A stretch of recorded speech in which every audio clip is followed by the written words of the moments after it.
Finn Allen என்னத்தை சாப்பிட்டு வந்தாருன்னு தெரியல. சாதாரணமாவே சாவடி அடிச்சு சவுத் ஆப்பிரிக்கா காரணங்களோட மார்ல இருந்து மஞ்சசோரை எடுத்துட்டாரு. 33 பாலுக்கு 100 ரன், 10 4 8 6ன்னு ஆகாயத்துல பறக்க விட்டு பார்க்கிங் ஏரியா வரைக்கும் அடிக்கிறாரு. 10ஆவதுக்கு ஆத்துல வேற அடிக்கிறாரு. வேலூர்ல வெயில்ல இருந்தவன தூக்கிட்டு போயிட்டு காஷ்மீர்ல கம்பளி இல்லாம இருப்பானா? அந்த மாதிரி அகமதாபாத்லயே 5 மேட்ச் அட்டி போட்டிருந்தவன சடனா ஈடன் கார்டன்ல விட்டா என்ன பண்ணுவான்? ஏமாந்துதான் போவான். 2023 ஓடிஐ வேர்ல்டு கப்ல அன்பீட்டனா இருந்த இந்தியா எப்படி ஃபைனல்ல தோத்து போனாங்களோ, இந்த T20 வேர்ல்டு கப்ல சவுத் ஆப்பிரிக்கா அன்பீட்டனா இருந்து நியூசிலாந்து கிட்ட தோத்து போயிருக்காங்க.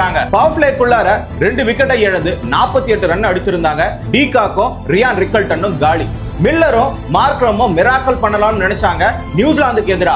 ஆனா ரவீந்திரா மிராக்கலா பந்து வீசி 2 பேரையும் விக்கெட் எடுத்து சவுத் ஆப்பிரிக்காவை மிரட வச்சுட்டாரு. 55 ரன்னுக்கு 2 விக்கெட் என்ற சூழ்நிலையில இருந்து அடுத்ததா 20 ரன் அடிக்கிறதுக்குள்ளார 5 விக்கெட்டை இழந்து 77 ரன் மட்டும் தான் அடிச்சாங்க. நீஷம் மட்டும் தான் சவுத் ஆப்பிரிக்காவுக்கு கிடைச்ச அடிமன் நினைச்சு போட்டு பொளந்துட்டாங்க.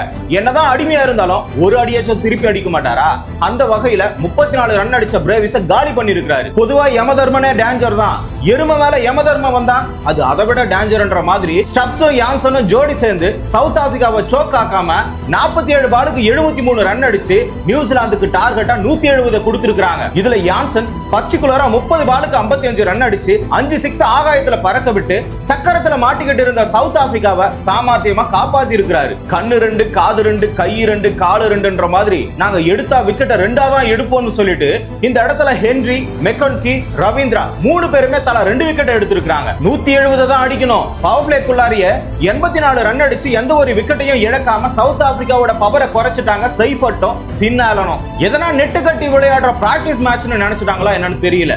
Leg side, off side, straight, பேக்னு சொல்லிட்டு எல்லா சைடுலயும் 4 பக்கமும் செதற விட்டு சவுத் ஆப்பிரிக்கா பவுலர்கள் நாண்டுகிட்டு சாகுற அளவுக்கு அடிக்கிறாங்க. சைஃபர்ட்டை ஆரம்பத்திலேயே அடக்கி இருக்கலாம். பிரேவிஸுக்கு கிடைச்ச சான்ஸ நான் எடுக்கிறேன்னு சொல்லிட்டு நாசம் பண்ணிட்டாரு டீகாக். யார் போட்டாலும் 2 பேரும் ரவுண்ட் கட்டி அடிக்கிறாங்க. மொத்தமா 55 பாலுக்கு 117 ரன் அடிச்சிருக்காங்க. ரபாடா வந்துதான் எக்ஸ்பிரஸ் மாதிரி போய்கிட்டு இருந்த ட்ரெயினை சிகப்பு கொடி காட்டி நிறுத்தி இருக்கிறாரு. 58 அடிச்ச சைஃபர்ட்டை போல்ட் ஆக்கி ஆறுதல் கொடுத்திருக்காரு. மொத்தமா 10 ஓவரை கம்ப்ளீட் பண்ணி 124 ரன்னுக்கு ஒரு விக்கெட்டை மட்டும் இழந்து 47 அடிக்கணும்ன்ற சூழ்நிலைக்கு வந்துட்டாங்க நியூசிலாந்து. 12வது ஓவர் முடியறதுக்குள்ளாரியே 25 ரன் அடிச்சுட்டாங்க. யான்சன் தான் 13வது ஓவரை வீசினாரு. 5 பால் மட்டும் தான் வீசி இருந்தாரு. அடிக்க வேண்டிய ரன்னையும் அடிச்சு முடிச்சிட்டாங்க. இன்னொரு பக்கமா ஃபின் ஆலன் செஞ்சுரி அடிச்சிட்டு அழகா நியூசிலாந்து ஃபைனலுக்கு கூட்டிட்டு போயிருக்காரு. சோ இன்னைக்கு நடக்கக்கூடிய போட்டியில இந்தியா வெர்சஸ் இங்கிலாந்து, இந்த போட்டியில யார் ஜெயிப்பாங்கன்னு சொல்லிட்டு நீங்க கமெண்ட்ல சொல்லுங்க. கிரிக்கெட் நிகழ்வுகளை ஒரு நிமிடத்துல தெரிஞ்சுக்கணுமா? ஷார்ட்ஸ் தமிழை ஃபாலோ பண்ணுங்க.